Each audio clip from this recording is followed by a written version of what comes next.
స్వచ్ఛమైన నాణ్యమైన గౌదర్పార్ పూజా ఉత్పత్తులు www.gaudarpar.com ద్వారా ఆన్లైన్ లో ఆర్డర్ చేయండి. మీ ఇంటిని దేవాలయంగా మార్చుకోండి. నమస్తే చైతన్య గారు. చైతన్య గారు, మన హిందూ ధర్మంలో దీపానికి చాలా ప్రాధాన్యత ఉంది. అయితే ఆ దీపం వెలిగించేటప్పుడు ఏ సమయంలో వెలిగించాలి, ఎప్పుడు ఎక్కడ ఏ నూనెతో వెలిగించాలి అన్నది చాలా డౌట్. చాలా మందికి చాలా కన్ఫ్యూజన్, ఎన్ని ఒత్తులు వేయాలి ఇలాంటివి కూడా. సో మన దర్బార్లో గోదర్బార్లో దీపానికి సంబంధించిన నూనె కూడా అవైలబుల్లో ఉందని చెప్పారు. సో అవి ఎలా తయారవుతున్నాయి, ఏదైతే శ్రేష్టం ఒకసారి మన ప్రేక్షకులకు తెలియజేద్దాం. మన భారతీయ సంస్కృతిలో అసలు మీరు కార్యక్రమం చేసినా సరే దీపం కంపల్సరీ ముందు వెలిగిస్తారమ్మా. అది ఇంట్లో జరిగే చిన్న చిన్న మన ఇండివిజువల్ ఫంక్షన్స్ అయినా, పూజలైనా, ఇప్పుడు ఆఫీసుల్లో మీరు పెద్ద పెద్ద ఫంక్షన్స్ ఏవి చేస్తున్నా సరే దీపం అనేది చాలా ప్రధానం. అదేంటంటే మనం మొత్తం ఉంటున్నటువంటి ఒక శక్తిని మనం ఒక గౌరవించే పద్ధతి దీపం అనేది. సో ఆ దీపం ఎలా పెట్టాలి, ఏ నూనె వాడాలి, వీటన్నిటికీ కూడా చాలా ప్రాముఖ్యత ఉంది. అలాగే ఒక్కొక్క సీజన్ బట్టి అందులో ఏ తైలం వాడాలి, ఒక్కొక్క మాసంలో ఒక్కొక్క తైలం వాడుతారు కదా. సో అట్లాంటివన్నీ కూడా ఉన్నాయి. దీని మీద మా గౌదర్బార్ సంస్థ కూడా చాలా ఒక పరిశోధన చేసిందనే చెప్పాలి. చేసి ఇంచుమించు ఒక 1.5 year దీని మీద రీసెర్చ్ జరిగిన తర్వాత ఇప్పుడు ఏదైతే ప్రొడక్ట్స్ దీపమాయిల రూపంలో అందిస్తున్నామో అవి అందుబాటులోకి తేవడం జరిగింది. అందులో మనం 2 ప్రధానమైన దీపమాయిలు మనం ఇస్తున్నాము. ఒకటి ఐశ్వర్య దీపం. అందులో ఏంటంటే పరిమళ దీపం నూనె అని ఒక 5 రకాలటువంటి తైలాలు, అలాగే కొన్ని సుగంధ ద్రవ్యాలు కలిపి మనం ఇస్తున్నాం. ఏంటండి అవి? ఫర్ ఎగ్జాంపుల్ అందులో మీకు ఐశ్వర్య దీపంలో వచ్చేసి ప్రధానంగా ఆవు నెయ్యి అమ్మ, ఆవు నెయ్యి, కొబ్బరి నూనె, నువ్వుల నూనె, ఇప్ప నూనె, అలాగే ధాన్యం నూనె. ఈ 5 రకాలైనటువంటి నూనెలు, అందులో 4 నూనెలు, ఒకటి ఆవు నెయ్యి, అలాగే 3 రకాలైనటువంటి సుగంధ ద్రవ్యాలు, ఒకటి పచ్చకర్పూరం, 2 తులసి, 3 లవంగం. వీటన్నిటిని కలిపి బ్లెండ్ చేసి అసలు ఎక్కడ ఒక మనిషి తాలూకా ఇంటర్వెన్షన్ లేకుండా, ఒక హ్యాండ్ టచ్ అనేది కూడా లేకుండా మీరు మా ఫ్యాక్టరీలో చూస్తే డైరెక్ట్ గా అది ఆ బండిలో నుంచి ఆ మిషన్ లోకి రావడం, రా మెటీరియల్ అవన్నీ బ్లెండ్ అయ్యి డైరెక్ట్ బాటిలింగ్ అయి వస్తాయి. అంటే ఒక దేవుడికి ప్రసాదం పెడితే మనం ఎంత మడిగా శుచిగా చేయాలనుకుంటున్నామో అలాగే దీపం నూనెలో కూడా అంత కేర్ తీసుకుంటున్నారు. వీటన్నిటిని కలిపి మనం ఐశ్వర్య దీపం అనేది తయారు చేస్తున్నాం. ఇవన్నీ కలపొచ్చా అండి? అలాగా కలపచ్చమ్మా. యాక్చువల్ గా మనకి ఏంటంటే అంటే ఇప్పుడు నేను ఎందుకు ఈ ప్రశ్న ప్రత్యేకంగా అడిగానంటే, ఇప్పుడు మీరు ఇప్పుడు చెప్పారు కదా 3 రకాల మూలికలు, 5 రకాల ద్రవ్యాలు అని చెప్పేసి అన్ని బాటిల్ తెచ్చుకొని మన వాళ్ళకి కలిపేస్తూ ఉంటారు. మెయిన్ చేసుకునే దానికి అక్కడ మీరు చేసేదానికి ఇప్పుడే చెప్పారు చాలా నిష్టగా నియమాలతో చేస్తూ ఉంటాం. డిఫరెన్స్ ఉంటది కదా. అందుకని స్వచ్ఛమైన నాణ్యమైన గౌదర్పార్ పూజా ఉత్పత్తులు www.gaudarpar.com ద్వారా ఆన్లైన్ లో ఆర్డర్ చేయండి. మీ ఇంటిని దేవాలయంగా మార్చుకోండి. అంటే ఇక్కడ 2 రకాలైనటువంటి విషయాలు. ఒకటి, ఒక్కొక్క దీపం నూనెకి దాని తాలూకా ఫలితం ఉంది. ఇప్పుడు మనం ఇంత పూజలు చేసేది ఏంటంటే ఒక వేదం, ఒక శాస్త్రాన్ని మనం అనుసరించి. సో అందులో ఏంటంటే మనం చెప్పింది మనం మొత్తం వినాలి కదా. సగం విని సగం మనకు నచ్చింది చేయకూడదు కదా. సో ఆ పద్ధతిలోనే మనం చాలా ఆలోచించి పరిశీలించి ఇవన్నిటిని కూడా తయారు చేస్తున్నాం. చాలా మంది విజ్ఞులు, పండితులు అందరి కూడా ఆశీస్సులు, వాళ్ళ తాలూకా సూచనలు మనం వీటన్నిటిలో కూడా పొందుపరిచాకే మన ఒక ప్రొడక్ట్ అనేది లాంచ్ జరుగుతుంది. అందులో ప్రధానంగా ఏంటంటే ఆవు నెయ్యి ఉదాహరణకు తీసుకుంటే, ఆవు నెయ్యి లక్ష్మీదేవికి చాలా ప్రీతిపాత్రం కాబట్టి ఆవు నెయ్యితో మనం దీపారాధన చేస్తే సిరి సంపదలని చెప్తారు శాస్త్రంలో. అలాగే కొబ్బరి నూనె వినాయకుడికి ఇష్టం. అంటే కొబ్బరి నూనెతో దీపారాధన అంటే మనకి ఏదైనా ఒక పని అనుకునేటప్పుడు ఆటంకాలు అట్లాంటివి జరుగుతాయో వాటిని అధిగమించాలనుకుంటే కొబ్బరి నూనెతో దీపారాధన వినాయకుడికి ప్రీతిపాత్రం. అలాగే మనం నువ్వుల నూనె, శివకేశవులకి ఎవరికైనా సరే నువ్వుల నూనె అనేది మనం కార్తీక మాసం అంతా దాంతోనే చేస్తాం కదా. శివకేశవ ప్రీతి అంటే కార్తీక మాసం నువ్వుల నూనె ఎందుకు చేయమన్నారంటే మిగతా సంవత్సరం అంతా చేయకపోయినా కార్తీక మాసం అయినా చెయ్యండి అని చెప్పడం, అంతే తప్ప 11 నెలలు చేయకూడదని. సో అలాగే మనం నువ్వుల నూనె అనేది శివకేశవులకి ప్రీతిపాత్రం కాబట్టి ఖచ్చితంగా మనం నువ్వుల నూనె కూడా వాడుతాం. అలాగే ఇప్ప నూనె అనేది కూడా ఏంటంటే ఈ గ్రహ దోషాలకు సంబంధించి ఏమైనా రుణ బాధలు, అప్పులు అట్లాంటివి తీరాలన్నా చేయాలన్నా ఇది కూడా చాలా అసలు ఒక మంచి రెమెడీ కాబట్టి అది ఇప్ప నూనె. అలాగే ధాన్యం నూనె, అది కూడా దేవతల్లో కూడా పరివార దేవతలు అందరూ ఉంటారు. అంటే ఇప్పుడు మనం ఒక విష్ణుమూర్తి గుడికి వెళ్తే ద్వారపాలకులని, వాహనాలని అలా రకరకాలు ఉంటారు. అలాగే శివుడికైనా, అలాగే ఏ దేవతలకైనా, అలాగే ప్రతి ప్రధాన దేవతకు ఉండే పరివార దేవతలందరికీ కూడా ఈ ధాన్యం నూనె అనేది చాలా ప్రీతిపాత్రం. కాబట్టి ఈ 5 నూనెలను కలిపి వీటితో పాటు పరిమళం. సో ఈ పరిమళం కూడా ఏంటంటే మనకి పచ్చకర్పూరం, తులసి, లవంగం ఈ 3టికి కూడా పరాశర సంహిత అనే ఒక ఏదైతే గ్రంథం ఉందో పూజ తాలూకా ఉత్పత్తులు ఎలా ఉండాలనేది అది అందులో కొన్ని పొందుపరచడం జరిగింది ఋషులు. కాబట్టి వాటిలో వీటికి చాలా ప్రాముఖ్యత ఉంది. ఈ పరిమళంతో చేస్తే దేవతలు తొందరగా ప్రసన్నం అయ్యే విధానం, అలాగే మనం ఎక్కడైతే ఒక గృహంలో కానీ దేవాలయంలో కానీ వెలిగిస్తున్నామో ఆ వాతావరణంలో తెలియకుండా మనకు కనిపించని ఒక శక్తి తరంగాలు ప్రజ్వలింపజేసే శక్తి ఆ ద్రవ్యాలకు ఉంది. కాబట్టి వీటన్నిటిని బ్లెండ్ చేస్తాం. అలాగే ఇది కూడా మనం ఇంట్లో చేసుకోవచ్చు మీరు అన్నట్టు. కానీ ఏంటంటే ఇప్పుడు మీరు చూస్తే ఆవు నెయ్యి మీకు సంవత్సరం పొడుగునా ఒకలా ఉండదు. చలికాలం అంతా గడ్డకట్టి ఉంటుంది. కొబ్బరి నూనె కూడా అలాగే ఉంటుంది. నువ్వుల నూనె మీకు ఇంచుమించు ఒకలా ఉంటుంది కంటిన్యూస్ గా. ఇప్ప నూనె కూడా గడ్డ కడుతుంది. సో ఇవన్నీ ఏంటంటే ఒక బ్లెండ్ ఒక ఫార్ములా ప్రకారం చేయకపోతే మనం దీపం వెలిగించి మనం ఏదో పని చేసుకొని మళ్ళీ వచ్చేలోపు కొండెక్కిపోతుంది. కాబట్టి అలా కాకుండా ఇప్పుడు మన ఐశ్వర్య దీపం మీరు చూస్తే అది 365 రోజులు అదే కన్సిస్టెన్సీ మెయింటైన్ అయ్యేలాంటి ఒక బ్లెండ్ మనం ఫార్ములా చేయగలుగుతున్నాం. సో ఆ కాంపోజిషన్ కానీ అందులో కొన్ని ఎక్కువైనా కొన్ని తక్కువైనా సరే అవి ఒక తెలియనటువంటి ఫార్ములా కదా అది. అలా ఉండకుండా మనం ట్రయల్స్ చేసి ఇది పర్ఫెక్ట్, ఇంకా ఎన్నాళ్ళైనా సరే ఎన్ని రోజులు ఇది స్టోరేజ్ ఉన్నా సరే మన పనికొచ్చేలాంటి ఒక విధానంలో మనం ఇది తయారు చేస్తాం. సో వాడిన వాళ్ళ దగ్గర నుంచి ఎలాంటి రెస్పాన్స్ వస్తుంది? అసలు చాలా మంచి రెస్పాన్స్ అమ్మా. ఎందుకంటే ఫస్ట్లో కొంతమంది ఏంటంటే ఇన్ని కలిపిన నూనె వాడచ్చు అనే ఒక ఇది నుంచి ఇప్పుడు ఏంటంటే వాళ్ళకి ఒకవేళ అలాంటిది ఏదైనా మనసులో చిన్న సంకోచం ఉంటే మనది ఇంకో దీపం ఉంది పుణ్య దీపం అని. అందులో ఏంటంటే ఓన్లీ నువ్వుల నూనె ఉంటుంది. సో తిలలతో చేసింది అది నువ్వుల నూనె. అది కూడా లక్ష్మీప్రదం. శివకేశవులకి ఇష్టం ఉంటుంది నువ్వుల నూనె అనేది. అలాగే అమ్మవారికి కూడా దీపావళికి మనం చేస్తాం కదా, కంపల్సరీ నువ్వుల నూనెతోనే ఆ రోజు దీపారాధన చేయాలనేది మనకు ఉంటుంది. సో నువ్వుల నూనె లక్ష్మీదేవి కూడా ఉంటుంది అనేది మనకి ఉంది పురాణాల్లో. కాబట్టి ఏంటంటే మనం 2 దీపాలు పెడతాం కదా పూజ గదిలో.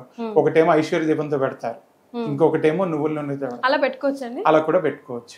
ఎందుకంటే మన ఐశ్వర్య దీపం వాడిన తర్వాత ఖచ్చితంగా ఏంటంటే అది లేకుండా దీపారాధన చేస్తే ఆ వెలితి అనిపిస్తుంది, అంత మనకి ఉంటుంది. సో ఒక మిస్సింగ్ ఫీలింగ్ ఉంటుంది, అలవాటు అయిపోతుంది. మనకి అనిపిస్తుంది, దేవతలు కూడా అనిపిస్తుంది, అలా ఉంటుంది. సో పుణ్యదీపం అన్నారు కదా, దాని గురించి చెప్పండి. సో పుణ్యదీపం అనేది ఏంటంటే నువ్వుల నూనె అమ్మ. సో నువ్వులన్నిటిని కూడా మనం ప్రాచీన పద్ధతిలో వాటి నుంచి తైలం తీసి చేసేది పుణ్యదీపం. ఏదైతే నిత్య దీపారాధన చేయడానికి కానీ, అలాగే మనం ఇప్పుడు గ్రహ పూజలు అవి చేసేటప్పుడు నువ్వుల నూనెతో దీపారాధన చేస్తారు. అలాగే శని త్రయోదశి అలాంటప్పుడు శనీశ్వరుడికి తైలాభిషేకం చేస్తారు. సో ఇవన్నీ కూడా మనం చేయడానికి పుణ్యదీపం అని ఈ నువ్వుల నూనెని మనం వాడటం జరుగుతుంది. ఇందులో కూడా అన్ని రకాలైనటువంటి హెల్త్ బెనిఫిట్స్ ఉంటాయి. అసలు ఆ దీపం తాలూకా కాంతి మన ఇంట్లో వస్తుంటేనే తెలియకుండా చిన్న చిన్న బ్యాక్టీరియా మనకి తెలియని ఉంటాయి కదా, సూక్ష్మక్రిములు, అవన్నీ కూడా దీనివల్ల తగ్గుతూ ఉంటాయి. అలాగే కంటికి కూడా చాలా మంచిది నువ్వుల నూనె దీపం. మన ఐశ్వర్య దీపం కూడా మంచిదే, కానీ నువ్వుల నూనె దీపాన్ని ఎక్కువసేపు చూస్తూ కూడా చాలా మంది మెడిటేషన్ చేస్తారు. కంటికి చిన్న చిన్న ప్రాబ్లమ్స్ ఏమైనా ఉంటే రెటీనాకి సంబంధించి, కార్నియాకి సంబంధించి, సో వాటిని కూడా ఇచ్చేసే అంత ఫ్లేమ్ ఉంటుంది శక్తి నువ్వుల నూనెకి. అది మన పుణ్య దీపం. స్పెషల్ కిడ్స్ ని కూడా దీపం చూస్తూ కూర్చోబెడతారు. త్రాతక అని ఒక ప్రక్రియ, అది మెడిటేషన్ లో దీపం చూస్తూ చేసేది. సో దానికి నువ్వుల నూనె చాలా విశిష్టంగా వాడతారు.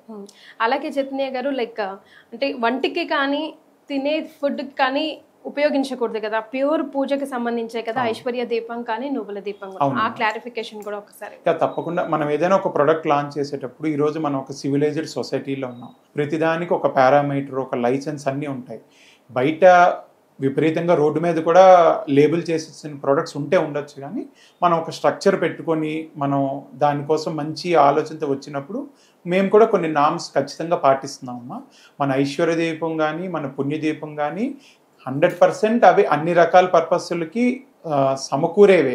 కానీ మనం పూజ పర్పస్ వాడిన దాంట్లో ఇది పూజకు మాత్రమే, స్ట్రిక్ట్లీ ఫర్ పూజ పర్పస్ అని మెన్షన్ చేస్తున్నాం. అది కుకింగ్ కి వాడకూడదు, బాడీ అప్లికేషన్ వాడకూడదు. అలాగే మన తినే విభాగాల్లో హెల్దీ డైట్ లో కూడా మళ్ళీ నువ్వుల నూనె ఉంటుంది, సో అందులో ఆవు నెయ్యి ఉంటుంది. అవి మనం ఖచ్చితంగా మనం ఫుడ్కి వాడచ్చు. సో అంటే ఏ లేబుల్ మీద ఏది మెన్షన్ చేసామనే దానికి స్ట్రిక్ట్ గా మనం కూడా ఇది అవ్వాలి. అదే నువ్వుల్లోనే కదా అని తీసుకెళ్లి వంటలో తరదలో కలపడం అనేది కరెక్ట్ కాదు. దేనికి దానికి పర్ఫెక్ట్ గా డివైడ్ చేస్తాం. చాలా మంది ఏంటంటే మా ఐశ్వర్య దీపం అది వాడుతుంటే కొంచెం వేడి చేసుకొని ఒంటికి మెయిన్ గా కాళ్ళు చేతులు మోకాళ్ళకి రాసుకుంటే దానివల్ల పెయిన్ రిలీఫ్ వస్తుందని చాలా మంది పెట్టారు. మా వెబ్సైట్ చూస్తే మీరు యూట్యూబ్ కానీ అలా పెట్టారు చాలా మంది, కానీ మేము ఎక్కడ అధికారికంగా అట్లాంటిది మేము ఇచ్చేయట్లేదు. ఎప్పుడైనా అలాంటి ఆలోచన ఉంటే చాలా మంది అడుగుతున్నారని మేము కూడా మా మేనేజ్మెంట్కి చెప్పడం జరిగింది. సో అది ఒక ప్రోడక్ట్గా వేరేగా లాంచ్ చేయొచ్చు, దాని రీసెర్చ్ జరగాలి, ప్రతి దానికి కూడా మనకి డాక్యుమెంటేషన్ జరగాలి. అవి లేకుండా ఏదో మనకు ఒకటి క్లిక్ అయిందని నలుగురు అడుగుతున్నారని పెడితే అది మంచి పద్ధతి కాదు. ఎందుకంటే మనం ఉన్నప్పుడు కొన్ని నామ్స్ పాటించాలి. అంటే మనం ఎంత మంచి చేసి ఒకళ్ళు వేలెత్తి చూపించేలాగా ఉండకూడదమ్మా. సో మా కంపెనీ తాలూకా ప్రధానమైన ఇది అదే. ఇన్నాళ్ళు 9 ఏళ్ళుగా దాని మీదే మనం ఆ గుడ్ విల్తోనే రన్ అవుతున్నాం. అంటే ఇన్ని రకాల మూలికలు, ఇన్ని రకాల నూనెలు కలిపి ఉంది కదా, ఇవే కాదు, ఇన్ జనరల్ గా కూడా అగరత్తులు అవి కూడా కాస్ట్లీ ఉంటాయేమో, గోదావరికి సంబంధించి అంత బడ్జెట్ ఫ్రెండ్లీ ఉండవేమో అనుకుంటున్నారు. దానికి సమాధానం బయట కంపెనీస్తో చూస్తే మనం ఇంచుమించు అదే రేట్లకి ఇస్తున్నామా, ఏదైతే మన స్టాండర్డ్స్ మెయింటైన్ చేస్తున్నామో. ఈవెందో మనం ఎంత చేసుకున్నా మనం ఎక్కువ ప్రాఫిట్ మార్జిన్ అది మన సంస్థ అసలు నిజంగా పెట్టుకోలేదు. బట్ ఉన్నంతలో మన మినిమం ఎక్స్పెన్సెస్ మీట్ అవ్వడం, నెక్స్ట్ ప్రోడక్ట్స్ లాంచ్ చేయడానికి ఒక బఫర్ పెట్టుకోవడమే తప్ప. ఎందుకంటే మనకన్నా కొంచెం నార్మల్ స్టాండర్డ్స్లో ఉన్నవి మన ప్రోడక్ట్ కన్నా 10 రెట్లు 5 రెట్లు రేట్లు ఉన్నాయి. అవి కూడా వెళ్తున్నాయి మార్కెట్లో. కానీ ప్రధానంగా చూస్తే ఇప్పుడు ఒక కేజీ బొగ్గు పొడి తీసుకుంటే మనం 10-15 రూపాయలకు దొరుకుతుంది. దాంతో కేజీ బత్తి అంటే మనకు సుమారు ఒక 100-200 బత్తీలు వచ్చేస్తాయి. సో దాన్ని మనం 20 రూపాయల దాంట్లో ఒక 15-40 రూపాయలు పెర్ఫ్యూమ్ వేసుకున్నా ఒక 50 రూపాయలు మనం 200 బత్తీలు చేసేదానికి మనం ఇన్ని వనమూలికలు వేసి చెట్టు బెరడు వాడి అందులో మళ్ళీ హనీ, నెయ్యి ఇట్లాంటివన్నీ వాడి చేస్తే మనకు కాస్టింగ్ ఎంత పడుతుందమ్మా? సో మనం మంచి ప్రోడక్ట్ ఇవ్వాలనుకున్నప్పుడు దానికి సంబంధించినటువంటి కొంత ఎక్స్పెన్స్ కూడా చేయాల్సి వస్తుంది. కానీ మనం చాలా మంచి రీజనబుల్ రేట్స్కే అందరికీ ఇది అఫోర్డబిలిటీ ఉండాలనే దాంతోనే గౌదర్బార్ కంపెనీ ఆలోచించి నిర్ణయం చేశారమ్మ ప్రైజెస్ అన్ని కూడా. అలాగే దీపమాయిలు కూడా చూస్తే అన్ని కూడా కల్తీ. బయట చూస్తే మనం 1 లీటర్ నూనె 150 రూపాయలకి 200 రూపాయలు కూడా చాలా కంపెనీలు ఇస్తున్నాయి. అది కూడా ఏంటి, ఎంఆర్పికి. ఎంఆర్పికి ఒక ప్రొడక్ట్ మనకు దొరుకుతుందంటే అది ఎన్ని లేయర్స్ దాటుతుందంటే ఒక రిటైలర్, ఒక డిస్ట్రిబ్యూటర్, ఒక స్టాకిస్టు, లాజిస్టిక్స్, అలాగే ఒక బ్రాండింగ్ చేస్తారు, ఎంతమంది సంస్థ ఎంప్లాయీస్. అంటే సుమారు ఇవన్నీ పోతే ఒక 200 రూపాయలు ఒక దీపమాయలు ఒకరు పెట్టారనుకోండి, అంటే వాళ్ళు 30 రూపాయలకు 40 రూపాయలకు ఆ లీటర్ నూనె తయారు చేయగలిగితే వాళ్ళు ఎంత పెట్టి సినిమా వాళ్ళతో యాడ్ కూడా వేసుకోగలుగుతారు. అదే కదా. అసలు 30 రూపాయలకి ఎక్కడ ఆయిల్ వస్తుందమ్మా? లీటర్ వాటర్ బాటిల్ 20 రూపాయలకు 30 రూపాయలు కొనుక్కుంటున్నాం. అక్కడే చెక్ చేసుకోవాలి, అక్కడే చెక్ చేసుకోవాలి. కాబట్టి మనం ఏదైతే రాస్తున్నామో మన ప్రతి ప్రోడక్ట్ మీద డిస్క్రిప్షన్ ఉందో వాటికి మనం కట్టుబడి ఉన్నాం. మన ప్రతి ప్రోడక్ట్కి ప్రతి బ్రాచ్కి ల్యాబ్ టెస్ట్ జరుగుతుంది. ఇంతవరకు ఇన్ని వేల మంది లక్షల మంది వాడుతున్నా 9 ఏళ్ళు అయింది కంపెనీ. ఇప్పటివరకు ఎవరి దగ్గర నుంచి కూడా ఇది మీరు రాసింది ఒకటి మీరు పెట్టింది ఒకటి అనే కంప్లైంట్ మనకి మెయిల్లో కానీ సోషల్ మీడియాలో కానీ ఇంతవరకు రాలేదు. ఎప్పుడైనా ఒక బ్యాచ్ ఏదైనా ఆల్టర్ అయితే అది ఎక్కువ రోజులు ఎక్కడైనా అంటే మాకు తెలియకుండా, ఇప్పుడు మేము ఎవ్రీ 2-3 మంత్స్కి బ్యాచ్లు మారుస్తూ బయటికి పంపిస్తాం. ఇప్పుడు ఒకవేళ ఉదాహరణకి ఒక డీలర్ ఎవరైనా సరే ఒక ప్రాంతంలో ఒక 2 ఏళ్ళు ఆయన బిజినెస్ చేయలేదు అనుకోండి, ఆయన రకరకాల కారణాల వల్ల ఆయన గొడవలు అన్ని స్టాక్ పెట్టుకొని ఒక 2 ఏళ్ళ తర్వాత అది మార్కెట్లోకి ఆ ప్రోడక్ట్ వెళ్ళింది అనుకోండి, మేబీ ఏమైనా మనం ఎక్స్పైరీ డేట్ అయిన తర్వాత ఇష్యూస్ ఉంటే దానివల్ల ఉండొచ్చు తప్ప మన ఫార్ములా మనం ఆ టైంకి మనం రాసిన డిస్క్రిప్షన్లో ఎట్లాంటి మ్యానిపులేషన్ ఉండదు, ఎలాంటి హార్మ్నెస్ ఉండదమ్మా. పైగా న్యాచురల్ వేగా తయారు చేసింది కాబట్టి ఇంకొంచెం మనం మంచి హెల్త్ ని కొనుక్కొచ్చుకున్న వాళ్ళమే అవుతాం. ఒకవేళ రూపాయి ఎక్కువ పెట్టి తీసుకున్నా కూడా అట్లీస్ట్ ఆ రకంగా కూడా ఆలోచించవచ్చు. ఎందుకంటే ఇప్పుడు మనం ఈ రూమ్ లో చూస్తున్నాము, ఒక మంచి ఫ్రేగ్రెన్స్, ఒక దేవుడి గదిలో కూర్చున్న ఫీలింగే కలుగుతుంది. ఆ లోపలికి వెళ్తుంటే కూడా ఆ హాయినెస్, దగ్గొస్తుంది కదా, లేకపోతే పొగ లోపలికి వెళ్ళి అలా లేకుండా ఉంది. కాబట్టి అందుకే ఆ టెస్ట్ చేసి అది అనుభవిస్తూ వీడియో చేద్దామని చెప్పి ఈ అరేంజ్మెంట్ అంతా చేసామండి. Thank you so much. ఒక మంచి ఉద్దేశంతో ముందుకెళ్తున్నారు. మంచి ఉద్దేశంతో ఉన్నప్పుడు ప్రేక్షకులు ఎప్పుడు మనం అంటే ఉంటారు. ధన్యవాదాలు. నమస్తే.